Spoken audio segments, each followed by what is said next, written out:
Bom, pessoal, começar mais um vídeo aqui pro canal. E não é só mais um vídeo, mas sim o segundo episódio da nossa saga dos Três Sincas. Badala, mas tem 4 aqui! Já vamos explicar por que tem 4 se as sagas são de 3 Sincas. Badala, você não sabe mais contar, né? Vamos contar tudo para vocês que assistiram o primeiro episódio dessa saga, a gente resgatando esse MSU 1966, esse raríssimo Alvorada 1963 e esse lindo, garboso Tufão 1965 Oliva Douro, né? A gente tirou esses carros lá do terreno ao lado da empresa do Itamar, foi quem nos vendeu, e a gente trouxe aqui para a EcoAssist, né?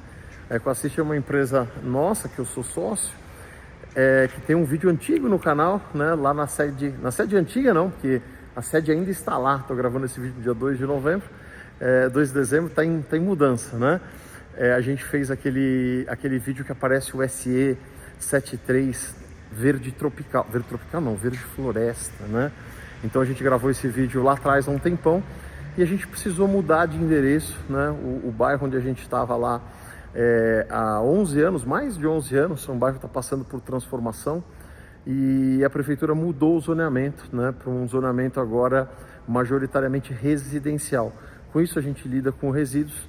A prefeitura avisou que a gente ia ter muita dificuldade em renovar nossas licenças, então a gente precisava mudar para um outro lugar, né, onde a gente pudesse tirar as licenças. A gente também precisava de mais espaço, por isso que a gente está mudando, estamos em mudança, que o pessoal está acabando de fazer alguns ajustes para a mudança que vai acontecer aqui, que está acontecendo já, né? Mas antes das pessoas chegarem, já chegaram nossos Sincas, né? Fazer um agradecimento para os meus sócios que liberaram um espaço aqui para a gente fazer o nosso espaço Sinca. A gente já estava conversando com o Itamar há algum tempo, ó, estamos com a Ram RT aqui, tá virando 7.000 quilômetros, né? A gente já estava conversando com o Itamar há algum tempo e eu queria ter um espaço Sinca na coleção para a gente não misturar os assuntos, não atrapalhar, né, o andamento das outras restaurações. E a gente não conseguia, não pensava como é que era, como é que não era, até que veio essa situação da mudança da EcoAssist para um lugar maior, né? E eu pedi para a gente usar um espaço e deixaram eu colocar os Sincas aqui, tá? Aqui eu quero fazer um espaço que a gente vai colocar as prateleiras com as peças lá. Vamos deixar aqui no cantinho para não atrapalhar a operação, né? Vamos fazer as prateleiras dos carros aqui e os carros vão sair daqui para ir fazer serviço fora, voltam, eles vão estar sempre por aqui, né? Do vídeo de ontem, que soltamos ontem, né, do vídeo que estreou ontem para cá, já apareceu o potencial parceiro para fazer um dos carros, né? Idealmente a gente gostaria de fazer os 3 carros ao mesmo tempo em lugares diferentes, com parceiros diferentes, para a gente conseguir dar sequência dar um ritmo aí a essa saga e ver esses carros prontos aí dentro de um tempo razoável, né? Bom, vamos mostrar agora eles um por um, fora daquele ambiente onde eles estavam de mato, que eu não sabia se tinha escorpião, cobra, morcego, sei lá. Agora estão aqui num ambiente coberto, né? E algumas coisas a gente já vê. Olha que legal aqui, ó. Aqui no Tufão não dava nem para ver que tem esse emblema aqui do transistorizado, né? Originalzinho aqui no paralama dianteiro. As rodas de GTX estão bem comidas, né? Eu não sei se dá restauro, tudo na vida dá restauro, mas não sei se compensa, né? Ter que refazer artesanalmente todo esse aro, mandar cromar, sendo que existem alguns jogos à venda aí no mercado hoje, né? Esse carro aqui, como a gente falou, o Itamar mandou restaurar no lugar, né? O pessoal desmontou o carro e aí o tempo foi passando, não acontecia nada. O Itamar tirou lá do prestador, né, para dar sequência em algum outro lugar, só que isso não aconteceu, né? Então tá aqui, ó, Por isso que ele tá meio desmontado, tá sem as lanternas, e a gente não sabe o que tem. Teoricamente as peças estão dentro dele. A gente vê que sim, a grade está dentro dele, né? O radiador está dentro dele, o motor está ali atrás, né? Olha que judiaira, o motor largado aí atrás do banco traseiro, né? Por isso que ele está sem grade, sem nada. Esse carro teve sim um problema maior de corrosão, né? Dá para ver aqui esse painel dianteiro aqui apodreceu bastante. Aquele dia, vamos ver se eu vou conseguir abrir aqui com uma mão só. Aquele dia eu procurei o número de chassi dele aqui. Não achei, mas a gente volta nesse assunto já já. Esse carro aqui realmente é o mais, você vê como ele é alinhado, mas a parte embaixo dele sofreu bastante, né? Esse carro aqui é o de recuperação mais duvidosa, né? O mais complicado, o que a gente achou mais bonito, né? E é o mais complicado. E é por conta disso que antes desses 3 carros chegarem, quando a gente já tinha palavrado com o Itamar, a gente trouxe este carro aqui, tá? Este aqui é um Tufão do mesmo ano. Ó, ele tá com a roda de 5 original aqui atrás. Ela tá com uma roda gaúcha. Tem o embleminha transistorizado aqui também, ó, no paralama dianteiro. Aqui os emblemas ainda estão no lugar. Então esse carro aqui é um carro exatamente igual o verde, tá? São 2 Tufão 65 preto. Eu vou depois falar um pouquinho da sequência dos modelos, o que aconteceu, o que não aconteceu ao longo desses anos da Cinca no Brasil, né? Mas eu posso adiantar que esses 2 carros aqui são exatamente do mesmo modelo. Esse carro aqui tem uma configuração de cor muito interessante, tem documento e tem mecânica original. Esse carro aqui, a gente não sabe qual é a cor dele, provavelmente não era preto, né? A gente tem que fazer uma autópsia aí para tentar descobrir, né, o que é esse carro. Ele não tem documentos perdidos, né? Vou falar de onde veio esse carro, placa amarela, não tem recibo, não tem nada. E tá com mecânica de Opala, que era a conversão, motor de Opala 4 cilindros, era a conversão mais comum, né, que se fazia à época, tá? Esse carro veio de um lugar que as fotos até que espalharam bastante na internet, de um galpão em Santo André, em que uma pessoa durante muito tempo acumulou vários carros, né? Como muita gente já acumulou carro na vida, mas ele acumulou de um jeito diferente, né? Ele acumulou cortando os carros em pedaços, enfiando os carros em pedaços para caber mais. Uma exceção foi esse Cinca que estava na frente, mas tinha um Charger RT que tinha cortado o teto, tinha um Dart que tinha cortado a frente, e os carros, todos os pedaços cortados para caber mais carros, né? E quando a gente viu isso e viu esse carro nessa condição, e a gente já sabia que a gente ia ficar com o Tufão Oliva Douro, né? Falou, pô, vamos salvar ele, vamos trazer ele para cá, para pelo menos de 2 fazer 1, né? Isso é o impulso que a gente teve, né? Esse carro tem a mecânica original, dá para vocês verem aqui a mecânica original, só não está no lugar certo. Tá aqui, ó, motor original dele. Ele tem documentos, né? E é uma cor muito legal. Então, teoricamente, esse carro seria o doador para esse. Mas, no meio do processo, pode acontecer de tudo, não é? Vocês já viram isso algumas vezes. Quando a gente comprou esse carro aqui, a pessoa que guardava aquele monte de carros em pedaço, aquele monte de peças de carro, ele tinha outros pedaços de Cinca, né? Então, quando a gente negociou, eu falei assim, ó, eu fico com o Tufão, mas eu quero tudo que você tiver de Cinca aí. E dentro dele vieram 1, 2, 3, 4 portas de algum outro Cinca. Aqui na tampa do porta-mala, vem um fio para você ligar na tomada, é um Cinca elétrico, né? Aqui na tampa do porta-mala tem uma tampa de porta-malas aqui dentro, tá? Ó, essa tampa aqui é uma tampa muito boa, né? E que a minha ideia é que na próxima vez que a gente venha para cá, a gente já traga algumas ferramentas para já trocar essa daqui, né? Eu já vou falar na sequência qual que é a minha ideia aqui para a sequência do processo de tentativa de recuperação desses carros, né? Então já tem uma tampa de porta-mala aqui.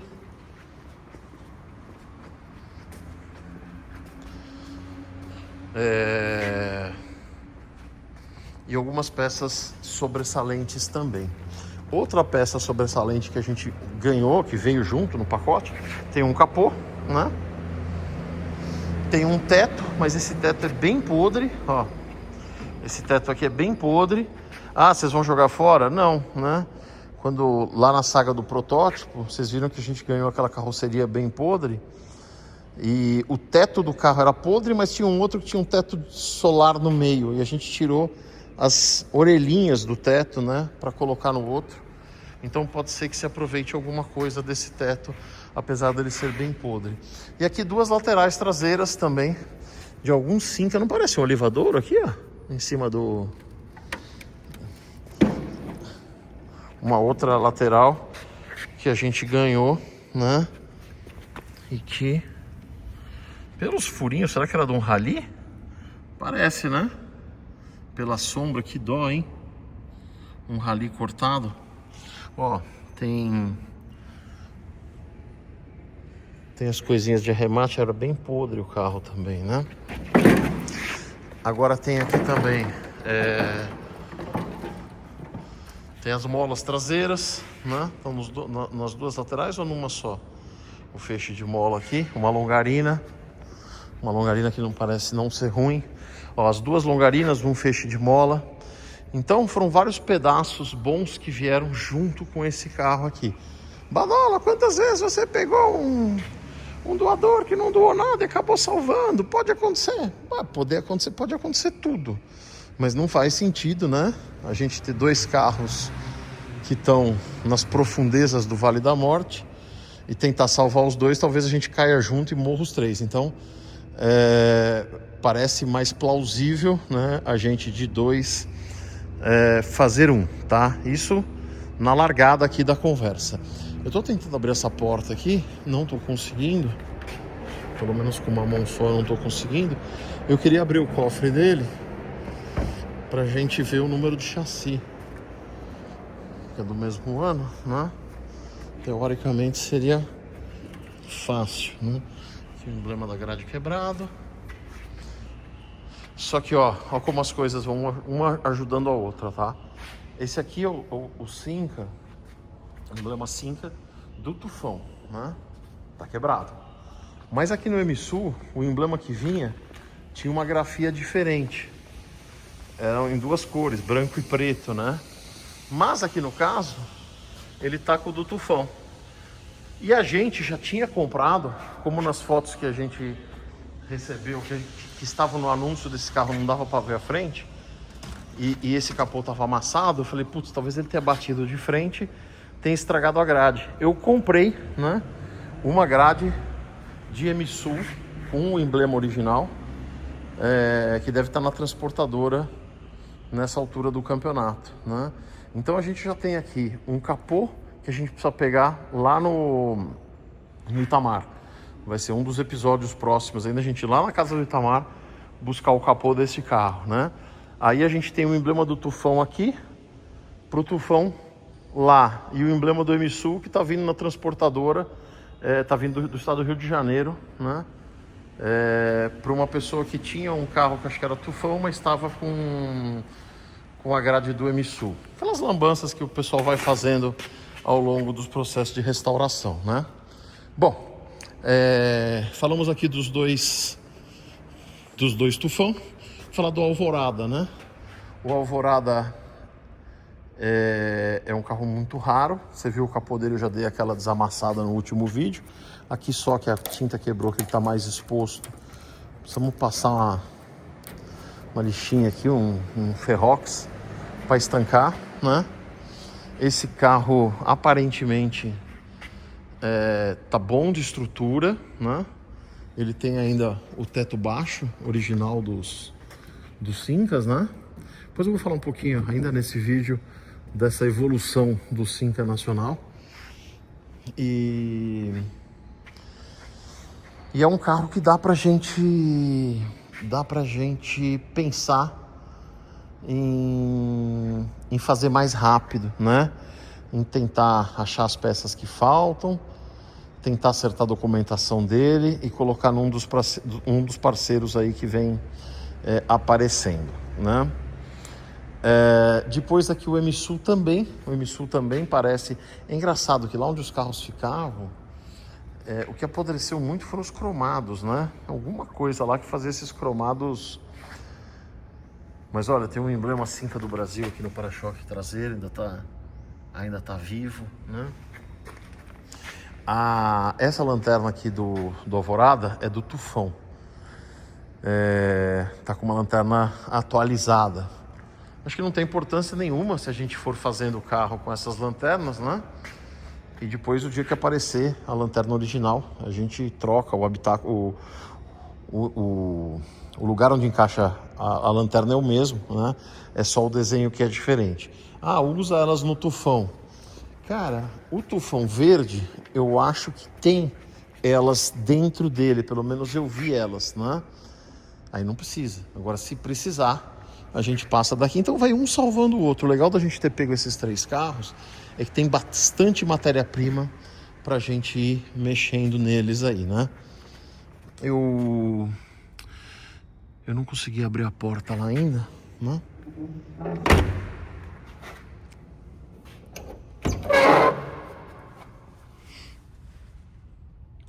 Pra falar a verdade, eu nem sei onde é o capô. A trava do capô deve ser ali embaixo, igual nas esplanadas, né? Vamos ver se a gente consegue mexer aqui. Bom, voltando aqui pro MSU. Como o Itamar falou, ele comprou esse carro do segundo dono, né?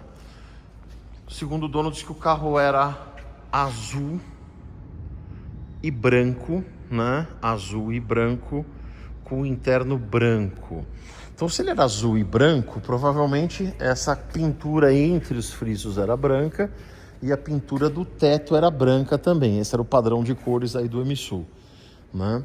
Conversando com o nosso amigo Fernando, aliás, eu queria mandar um grande abraço para todos os amigos do grupo da Synca do Brasil no WhatsApp, né? Pessoal que conhece muito, tem muitos carros legais, muitos carros em restauração. E depois do vídeo de ontem, várias pessoas me chamaram aí no particular para conversar dos carros, para dizer o que eles achavam de cada isso, para dar sugestões, né? E eu estava conversando com o Fernando lá de Natal, e ele disse que o interior do MSU, ele podia ser preto caramelo ou um bege palha. Talvez esse branco, couro branco que o segundo dono se referiu, fosse o bege palha. Ele disse que forrou os bancos, que não quis fazer em couro porque era muito caro, acabou forrando em tecido, mas que preservou a costura no padrão original, né? Isso nós vamos precisar descobrir também. Mas, no vídeo anterior, eu comecei a descascar aqui o capô. Vamos ver se eu consigo abrir ele aqui. Esse aqui vai estar mais difícil de abrir. Vou conseguir... Peraí. Acho que com a mão direita vai.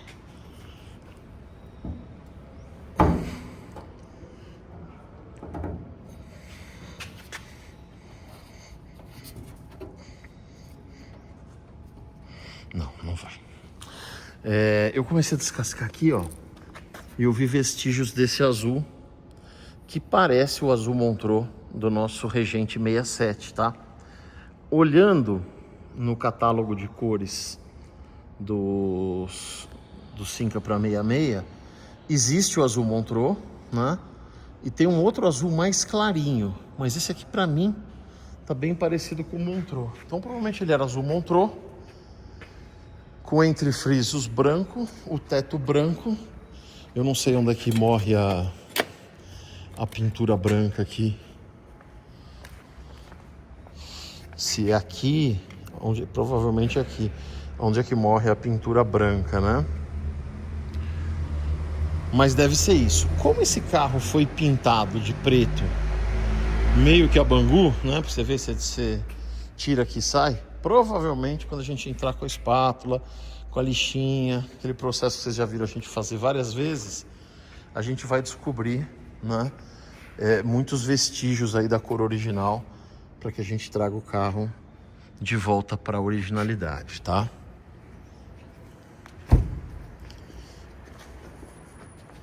Vou fazer uma última tentativa, ó. Aqui, esse aqui eu consegui abrir. Ele tem uma lingueta aqui, isso. Ó, aqui no Alvorada, a numeração de chassi vem aqui, ó. Ele faz esse U e ela vem aqui. Aqui no Tufão, ele vem... Ah, ele tá aqui, ó. Tá aqui. Achei o número do chassi. Ei, lá, ó. Tá aqui. C59. Opa! Que beleza, hein? C59488. Eita. Desculpa, 39, né? 488. C. 39 é o 3 aqui, animal. 39488. Certinho, não apodreceu. Tá tudo legal. Aqui depois a gente passa um bombrilzinho, tirar esse excesso de oxidação. Passa um ferrox. Depois joga um gizinho aqui para dar uma beleza, tá preservado. Isso é uma boa notícia, tá? Uma boa notícia. Então a gente não precisa nem abrir mais o capô do Tufão preto, né? Aqui, ó, mecânica toda original. Esse carro aqui, eu tô com vontade de levar ele para oficina, tentar funcionar ele, tá? Eu acho que tem grande chance de funcionar. Ó, olhando bem aqui, eu acho que a gente tem que começar aqui pelo Alvorada.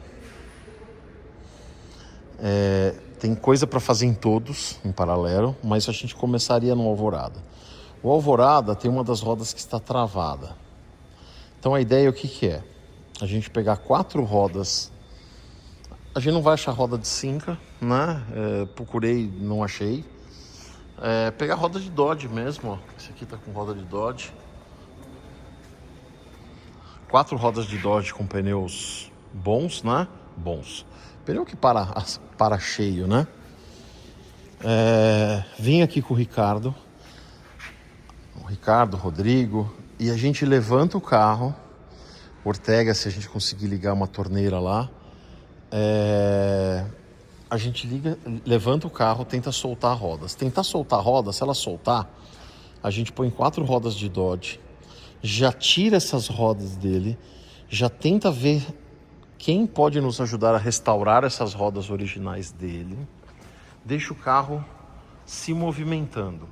Com o carro se movimentando, aqui dentro desse carro não tem tranqueira nenhuma, ó. Tá só o interior dele. Tem uns pedacinhos de vidro, tem aquelas lanternas, né? Aliás, no outro vídeo eu falei que a primeira lanterna que apareceu era de Itamaraty, não, é de JK. Essa aqui é desplanada. A gente vai separar também. Acho que eu vou até levar essa lanterna de JK depois, pra gente deixar pendurada lá na nossa oficina em algum lugar. Então, eu pensei em levar esse carro, deixar ele movimentando, né? Levar esse carro talvez para a oficina nossa para tentar fazer ele funcionar, dar uma boa inventariada nele e provavelmente conversar com o primeiro parceiro que apareceu para a gente começar a restaurar este carro, tá? Então a gente começaria aqui pelo Alvorada. O que a gente faria nos outros carros? Nos outros carros a ideia é tentar primeiro tirar tudo de dentro para dar uma boa inventariada no que tem, principalmente nesses 2 carros, né, nos 2 Tufão. Principalmente nos 2 Tufão. Esse aqui tá cheio, recheado de guloseimas aí que vieram do galpão lá de Santo André. E ali as peças do próprio carro, né? que foram desmontadas quando de uma tentativa de restauração que acabou se mostrando frustrada, né? Aí o que a gente pode fazer? A gente já pode pegar algumas coisas para começar a melhorar a cara deles, né? Por exemplo, tirar essa tampa aqui. Tirar essa tampa, ó, a antitânica tá em dia, tá? Essa tampa aqui morreu, o máximo que ela pode servir é pra gente ter a referência da cor do lado de dentro dela em algum lugar, né? A gente já pega aquela tampa que tá no preto, não a tampa do preto, a tampa que tá dentro do porta-mala do preto, e a gente já coloca no lugar, né? A gente tenta encaixar a grade de volta, né? Eu não sei se é temerário pôr esse motor no lugar de novo por conta da... Mas acho que não, acho que a parte de berço aqui, ó, de habitáculo do motor tá legal, né? Podia pôr o motor, só deixar encaixado no lugar de novo. E fazer o mesmo processo com as rodas, né? De deixar o carro mexendo as rodas. Esse daqui eu acho que estão, nenhuma delas tá travada, né? E aqui no Emisul, também fazer a limpeza e trocar esse vigia, né? Esse vigia aqui que tá quebrado. Vou falar um pouquinho desse vigia depois. Começar a deixar os carros com mais cara de carro mesmo, né? Coisas que a gente vai precisar vão ser para-choques. Os para-choques realmente apodreceram muito lá onde eles estavam. O do Alvorada aqui sumiu, né? Esse carro aqui, se virar um doador, ele tem um para-choque dianteiro, que esse lado é bom, o meio é bom, o centro é bom, as bolinhas são boas, só aquele pedaço que é ruim. E traseiro, ele é todo ruim. Traseiro, ele é morto, né? Então, assim, não tá fácil, mas não tá impossível, né? Próxima etapa, vamos ver se a gente pega a Alvorada aqui para tentar dar uma levantada nela. Acho que isso é uma coisa. Outra coisa para se fazer no mesmo dia ou num outro dia é de se tirar todas essas peças, espalhar tudo e a gente começar a arrumar aqui atrás, né? Pegar umas prateleiras aqui, dar uma encaixada, fazer uns porta-coisas de peça aqui pra gente organizando essa bagunça toda, né? Pessoal, uma das coisas que é legal da gente tá fazendo essa saga é que o canal, ele tem um público um pouco diferente do público que tradicionalmente gosta de Cinca, né? Eu sou nascido em 1970, tenho 54, vou fazer 55 anos no ano que vem. E quando eu era moleque, era apaixonado, obcecado por automóvel. E eu confesso que eu não via mais Cinca na rua. De vez em nunca, uma aparição bissexta de uma esplanada, normalmente fumando. Mas não estou falando de evento de carro antigo, não. Estou falando de rua, de andar. Eu não tenho referência desses carros. Então, as pessoas que sonharam com esses carros, que conviveram com esses carros, são pessoas um pouco mais velhas do que eu, né? Eu estou com 55, vamos dizer que são pessoas com 60, 65, 70, 75 anos, né? Parte dessas pessoas já estão cansando desse negócio de carro velho, quebra, empurra, e guincha, e aquele, restaura, anos para restaurar. Algumas pessoas não têm mais 10, 15 anos para restaurar esses carros. Então a história desses carros, ela começa a se perder. E uma das motivações que a gente tem é trazer a história tão legal desses carros, né, dessa marca, para uma geração mais nova que nos acompanha por conta dos neocolecionáveis, os carros dos anos 90 e tal. Então, por mais que tem gente que reclama, não gosto de carro tal, não gosto de carro não sei o quê.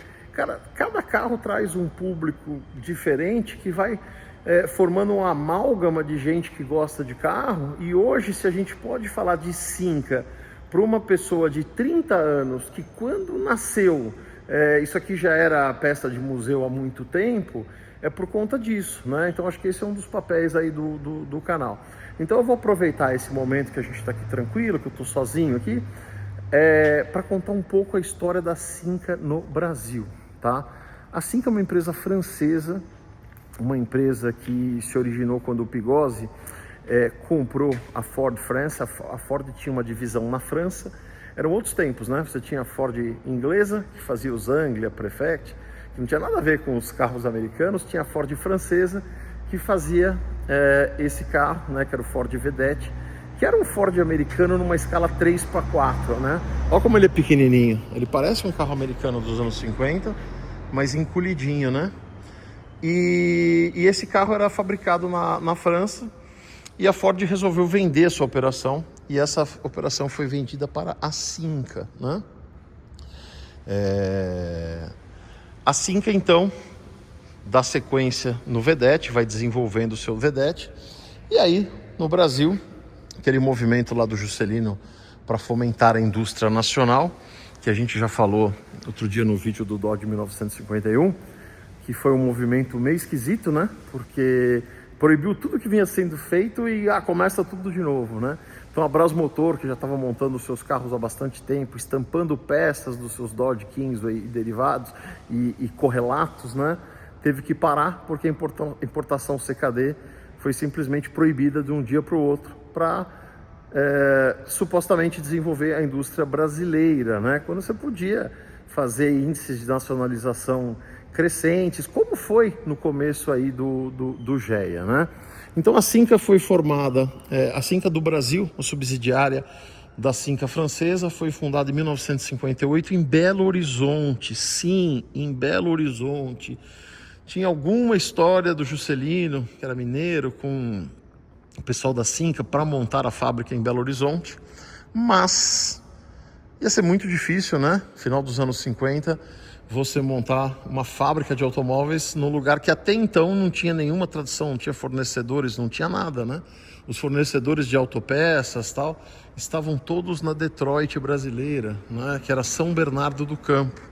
Quando a gente fala lá da Brasmotor, que fazia os produtos Chrysler e depois Volkswagen em São Bernardo, existia uma outra fábrica lá, que era a Varan Motors, né? Que fazia Nash, Studebaker, no mesmo esquema, CKD. A Cinca compra a fábrica da Varan Motors em São Bernardo do Campo, e a partir de 1959 começa a produzir o Cinca Chambord, com baixo índice de nacionalização, né? Os 59, eu tenho um material datado de 1964, foi um material produzido para a visita do De Gaulle no Brasil, e ele mostra o índice de nacionalização crescente, né? E ele começa muito baixo, eu não lembro de cabeça quanto era em 59, mas ele vem crescendo até chegar em 70%, 80%, 90% depois de alguns anos. Mas os Cinca 59, eles são basicamente Cincas franceses montados no Brasil, com algumas poucas peças aqui nacionais, né? Foi um carro que deu muito problema, não estava adaptado às picadas do Brasil. Mas à frente da Cinca do Brasil tinha um cara realmente muito genial, que era o Engenheiro Pasteur. O Engenheiro Pasteur se desdobrava com escassez de recursos, e todos os anos a Cinca fazia melhorias e alterações nos seus produtos. Assim como a Chrysler, que a sucedeu, a Chrysler conseguiu, em cima do Dodge Dart, fazer toda uma família de produtos, né? A Cinca, antes da Chrysler, já tinha feito isso. Em cima do Chambord, tinha feito uma linha de produtos, né? Que não em todos os anos isso, mas ao longo dos anos de fabricação, teve o Chambord normal, depois tinha o Alvorada, que era o pé de boi, substituído pelo Profissional, que era mais pé de boi ainda. Depois tinha o Rally especial, a Jangada, que era perua, o Presidência, que era o super luxuoso, com o kit Continental na traseira. Então, assim, tinha toda uma família de veículos em cima de um carro só. Foi o que a Chrysler fez depois com o Dodge Dart. Inclusive, muita gente que trabalhava na Cinca, quando a Chrysler comprou, isso a gente vai falar daqui a pouco, acabou continuando na mesma empresa, né? Porque o lugar era o mesmo, né? A Chrysler comprou a Cinca e muitas pessoas continuaram trabalhando lá. Então muita coisa que era de Cinca, da época Cinca, que era que era característica do processo de fabricação dos Syncas, acabou passando para os nossos queridos dojões. Uma delas é a grade dos Charger RT 71, 72, que era feito na fábrica a partir de perfis, né? Perfis de alumínio que eram comprados já num tamanho, numa especificação, que eles eram cortados e montados na fábrica da mesma forma que as primeiras grades, né, dos esplanadas, as grades dos esplanadas e regentes aí de primeira geração eram feitas. Era do mesmo jeito. Então muita coisa, né? Você pega o GTX já foi feito sob gestão Chrysler, era um ensaio para o Charger RT a partir de 1971, né? Rodas cromadas, câmbio Clark 4 marchas com acionamento no console, volante Valhold, faixas adesivas 3M, bancos de individuais com reclinadores Probel, tudo que tinha no GTX se repetiu no Charger RT, né? E aí, assim que em 1959 lança o primeiro Chambord, 60 o índice de nacionalização subindo, 1961 saiu o Syncra segunda série, né? A segunda série se caracteriza por uma andorinha aqui no paralama dianteiro, né? Depois do segunda série vem o 3 andorinhas, né? 3 andorinhas, ele vem aqui na porta com um emblema em acrílico, né? Com 3 andorinhas de dentro para fora num fundo preto. O carro passa a ter a primeira marcha sincronizada, então você vai ver um adesivo Syncros na frente, né? E são melhorias que vão acontecendo de ano a ano. Para 64, há outra coisa, tá? Nessa época ainda não existia essa loucura de ano fiscal, ano modelo, ano fiscal, ano modelo. Então muitas vezes vocês vão ver a gente falando quando fala de Syncra, 61 primeira série, 61 segunda série, 64 primeira série, 64 segunda série. 64 segunda série, na verdade, é o tufão, né? Que abril, não sei exatamente a data, março, abril de 64, ou seja, teve alguns meses de produção do 3 andorinhas ainda em 64, mas ainda em 64 sai o tufão. E a grande mudança do tufão é, enquanto o Syncra até o 64 primeira fase tem esse teto baixo, original do Syncra francês, ele tem esse redesenho do teto, deixando o carro mais quadrado, o teto mais alto, mais bujudo, um pouco menos delicado, um pouco menos charmoso, mas passa uma coisa mais sólida, né? Então, em 64, na segunda série, você tem o tufão, e o tufão, chama tufão, o carro ele é um Chambord do mesmo jeito, né? Vem o emblema Chambord aqui atrás, mas ele é um tufão porque ele tem um novo motor V8 tufão, que são melhorias em cima do mesmo V8 original dos Syncras, né? Com a linha tufão, a Syncra resolve todos os problemas de durabilidade que foram responsáveis aí por apelidos jocosos, né? No começo da sua vida aqui no Brasil. Então, nos primeiros anos realmente eram carros mais delicados, com mais problemas, né? Mas talvez o tufão tenha sido o melhor produto, né? Se não o melhor em termos de ser legal, né? Acho que em termos de ser legal, o MSU é mais legal, mas em termos de durabilidade, de confiabilidade, o tufão foi o melhor produto aí da Syncra, tá? Em 66, você tem a mesma coisa, você tem o tufão 66 e a partir de em algum momento de 66 você tem o MSU 66. Existe muita controvérsia, né? Se esses carros coexistiram em linha de montagem. Com certeza eles coexistiram nas revendas, né? Porque foram feitos os últimos tufão e os primeiros MSU. Mas tem gente que diz que ainda se sobrepôs, os dois carros foram feitos ao mesmo tempo. Eu nunca entrei muito no detalhe, vocês sabem que minha vida toda foi dedicada aí a estudar a história dos dojões, né? Dos Syncras eu sempre gostei, sempre olhei, mas nunca entrei aí tão a fundo. Precisaria ver se existe um tufão de um carro bastante incrível, né? Bastante original, com um número de chassi maior do que algum Emisul bastante original. Então isso corroboraria a tese de que eles foram fabricados em algum momento juntos, né? Ah, não, o Tufão com o número de chassi mais alto conhecido é um número de chassi mais baixo do que o último Emisul. Ah, então acabou de fazer um e passou a fazer outro, isso em algum momento de 1966. Para 1966, e aí a maior prova, tá, das alterações que a Cinca fazia. A gente tem aqui 3 anos, né? 63, 65 e 66. De 63 para 66, são apenas 3 anos se passaram. E a gente tem 3 vigias diferentes. Olha esse vigia do 63. É um vigia baixinho, ele faz a curva, né? Baixinho, curvo, bem característico dos anos 50. Aí você pega aqui o Tufão. Você já tem um para-brisa, um vigia mais reto, né? Que não faz a curva na coluna C, mas com a parte de baixo dele arredondada. Para o Emisul, você já tem o para-brisa também reto, como o do Tufão, mas ele não é mais arredondado. Ele tem os bicos pontudos aqui, né? E esse para-brisa é o mesmo do Esplanada. Esse aqui sobreviveu até o Esplanada. 1966, novembro de 66, né? Salão do Automóvel. A Cinca apresenta o novo Cinca Esplanada. Basicamente a gente está falando da coluna C, da coluna A até a coluna C do mesmo carro, mas um facelift extremo, né? Que muda os paralamas, muda capô, muda laterais traseiras, né? E um carro com uma identidade muito diferente, chamado de Esplanada.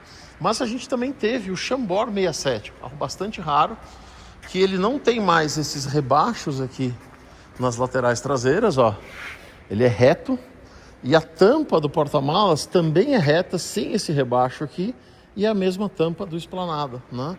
Então, se você pegar a tampa e o vigia do Esplanada 67, é o mesmo, do Chambord 67 é o mesmo do Emisul 67, do Chambord 67, né? Então é muita história em muito pouco tempo, né? E isso aumenta um pouco a complexidade nas restaurações. Não dá para você falar assim, é tudo a mesma coisa, é tudo a mesma carroceria. Muita gente me perguntou, né? Você pegou 3, dos 3 você vai fazer um? Não, cara, tem pouca... Primeiro que não, que a gente quer fazer todos, né?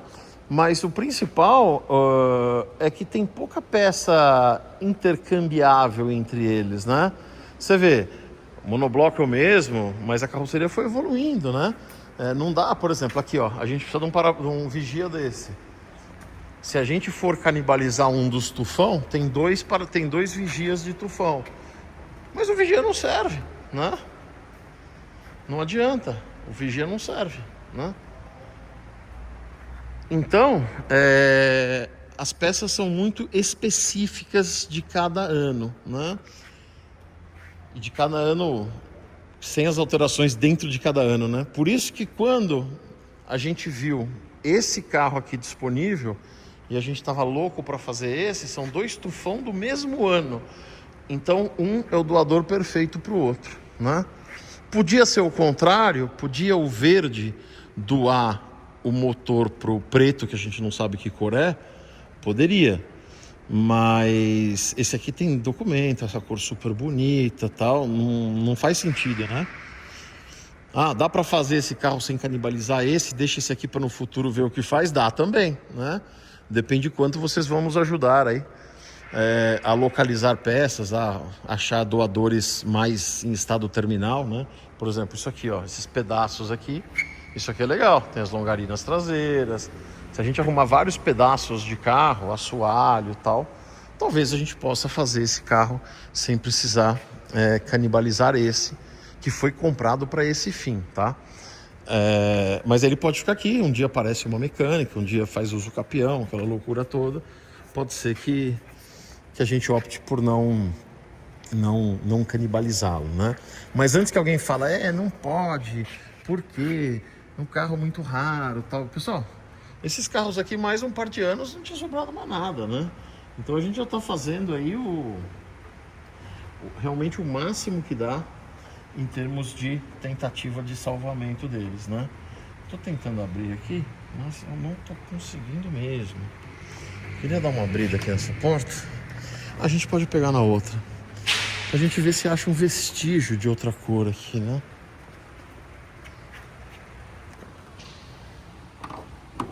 Ó, esse aqui tem os emblemas aqui.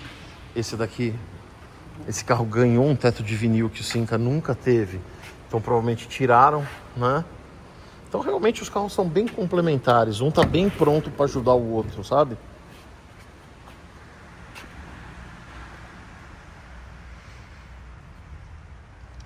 Forro do teto. Olha como o carro era bom, cara. Olha o forro do teto desse carro. Cara, quase que dá pra aproveitar. É que ali deve ter sido a residência de algum Mickey ali pra ter caído assim.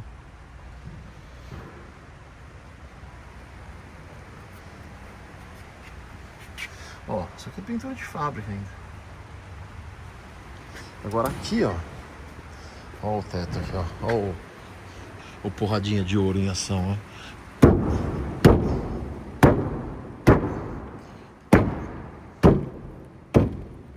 Esse aqui não voltou aqui no capô. Mas se a gente pegar aqui, ó, só levar para um lugar com mais luz.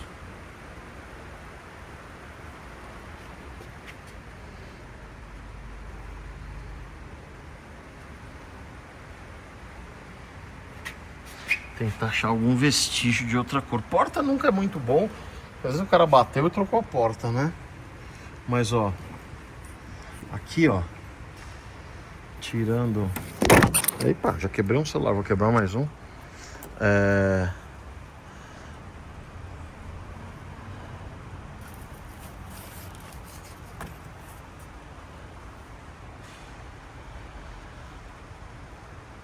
Na hora que a gente começar a mexer, se tiver outra cor por baixo, né? Balora, pode ser que esse carro seja preto? Cara, eu não sei a paleta de cores de cabeça, mas eu não acredito, tá? Apesar que em alguns lugares aqui, ó, a tinta tá meio saindo e tal.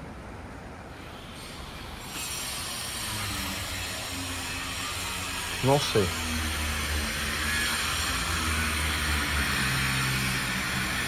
Bom, dando sequência à história da Cinca, a Chrysler estava num processo de internacionalização. Tinha operação na Argentina, tinha operação na Austrália, e comprou uma participação na Cinca na Europa, para ter uma presença na Europa, né? Depois, em fevereiro de 67, a Chrysler compra definitivamente a Cinca na Europa. E de brinde, o que veio? Sabe quando o cara compra a faca Guinso? Mas não é só isso. Você comprou a Cinca na Europa, mas não é só isso. Ganhou de graça a Cinca do Brasil, né? E a Chrysler não tinha nenhum planejamento de comprar a Cinca do Brasil. Tanto que chegou aqui e não tinha o que fazer. Ia fazer o quê, né? 2 anos e meio para poder lançar um carro novo. Tiveram que pegar o Esplanada, dar um tapa no Esplanada e empurrar o Esplanada durante 2 anos e meio até conseguir viabilizar a produção do Dart nacional, né? E por que o Esplanada melhorou tanto sob gestão da Chrysler, né? Por um único motivo. A Chrysler tinha o bolso fundo, ela falava grosso com o fornecedor. Então o fornecedor ou fazia as peças no padrão Chrysler, né, de qualidade, ou a Chrysler arrumava outro, que pagava mais para outro, processava, fazia qualquer outra coisa. Então você vê, quando saíram os primeiros motores Emisu, ainda sob gestão Cinca, o motor tinha potência de 130 ou 140 cavalos, se fosse o Emisuzinho ou o Emisuzão, começou a quebrar virabrequim, né? E por quê? Porque virabrequim é de baixa qualidade. Quando a Chrysler implantou a sua gestão de fornecedores, não quebrou mais. O Esplanada virou um carro super confiável, assim como o Tufão já havia sido anos antes, né? Então, meus amigos, a história é essa. Quando saiu o Esplanada, ninguém mais queria o Chambord. Quando saiu o Esplanada 4 faróis, ninguém mais queria o Esplanada 2 faróis. Quando saiu o Dodge Dart, ninguém mais queria o Esplanada. Quando saiu o Dart Coupé, ninguém mais queria o Dart 4 portas. Quando deu a crise do petróleo, ninguém mais queria o Dart. Imagina uma alvorada, né? Por isso que a gente só conhece hoje 3 sobreviventes. Pode ser que tenha 4, 5, pode. Mas não mais do que isso, né?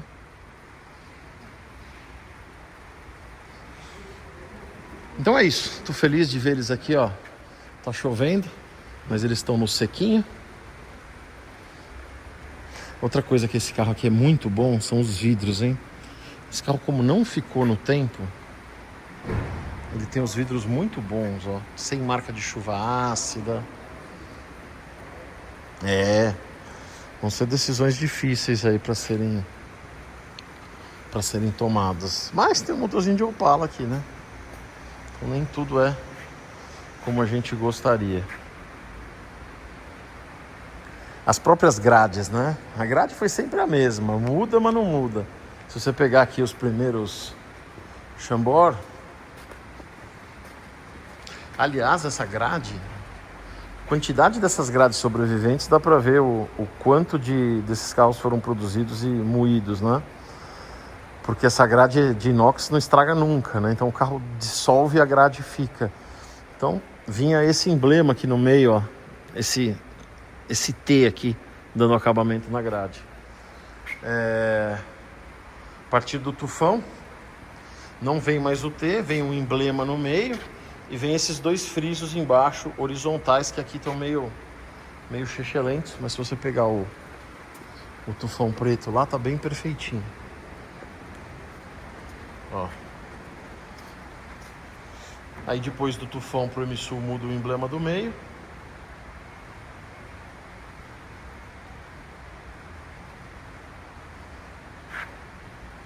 E você vai fazendo muitas variações com as mesmas peças aí, com as mesmas coisas, né? Outra coisa aqui, ó, ela sempre é bem aberta aqui para encaixar esses faroletes, né? A grade do Chambord, todos os 5. No Alvorada e só no Alvorada, na hora de estampar essa grade, eles não abriam tudo, deixava aqui mais fechado, para entrar só uma lanterninha pequenininha aqui, para caracterizar o carro como um carro bem básico, né? Uma coisa legal no Alvorada, mostrei aqui o número de chassi dele, é que o número de chassi começa com a letra A de Alvorada. Quando ele foi substituído pelo Profissional, o Profissional não começa com a letra P, ele começa com a letra C, igual ao Chambord. Então, se um dia você vê um Profissional, a menos que seja um carro muito original, um carro sem restauração, ou que tenha evidências históricas, como nota fiscal e tal, você nunca vai saber se realmente era um Profissional ou se é só um Chambord normal caracterizado. Até porque muitas vezes a pessoa comprava o Profissional e ia emperequetando ele, né? Ia transformando ele num Chambord normal, porque a mecânica era a mesma, a carroceria era a mesma, era só questão de acabamento, friso, essas coisas todas, né? Bom, tô super feliz com a nossa aquisição, olha que cena pitoresca, né? Super feliz com as nossas aquisições cinquísticas aqui. Tô super preocupado com como é que a gente vai dar a sequência, porque agora virou uma virou um desafio aí, né, salvar esses carros. Mas quanto mais eu mexo neles, mais vai clareando o caminho aí que a gente tem que seguir.